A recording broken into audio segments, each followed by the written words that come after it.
கபடி கபடி கபடி கபடி. ஏன் பேசாம வா. அண்ணே அண்ணே என்றா நோனோ நோனோன்ட்டு பேசாம வாடா. இல்லண்ணே, பெரிய பெரிய வீட்டுகள்ல கேட்ட மூடி வச்சிருக்காங்களே, அது என்ன? திறந்து வச்சிருந்தா ஒன்ன மாதிரி இருக்கிறதுக்கு உள்ள போய் ஏதாவது கவிட்டு ஓடிட்டா அதுக்காக தான். பாரு, வீட்டுக்காரர் உட்கார்ந்து இருக்காங்க, கொஞ்சம் மரியாதையா வா. என்ன மரியாதையா? ஏன் படுத்துக்கியா?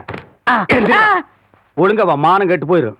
சேலைக்காரரே, நெகத்துல புள்ளி விழுந்தா துணி கிடைக்கும்னு முத்தமா சொல்லுச்சு.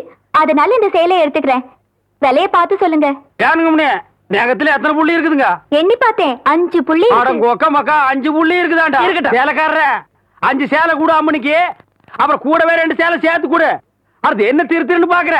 இவங்க மாமா சின்ன கவுண்டரு, இந்த வட்டாரத்துக்கே பெரிய புள்ளி, அதனால சொன்னேன். ஐயோ அண்ணே, ஐயோ நாய, கூட வரும்போது நல்லா தண்டை வந்த. எனக்கு கை வரல கால் வரல எல்லாத்துலயும் புள்ளி புள்ளியா இருக்கனே.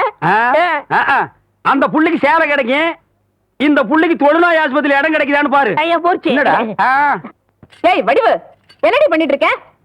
என்னைய எங்க வேடிக்கை பார்த்துட்டு இருக்கீங்க? உன்னை விட பெருசு ஒண்ணு வந்துச்சு, நீ ஓடி போயிரு. ஐயோ, என்னடி இதெல்லாம்? திருவிழாக்கு கட்டிக்கிறதுக்கு ஒரு சேலை எடுத்தேன் சித்தி. எடுப்படி எடுப்பு. நமக்கு தர வேண்டிய சொத்தை ஊருக்காரங்களுக்கு கொடுத்துட்டு குமால போடுறான் உங்க மாமா. அத கொண்டாடுறதுக்கு உனக்கு புது சேலை கேக்குதா? ஏனாத்தா, அந்த பொண்ணு இப்ப என்ன செஞ்சுச்சு? ஆசையா ஒரு சேலை எடுத்துச்சு, திருவிழாவுக்கு கட்டிக்கலன்னா விட்டுரு, ஏதாவது விசேஷத்துக்கு கட்டிட்டு போட்டு அதுக்கு இந்த புடுங்க புடுங்குறியா?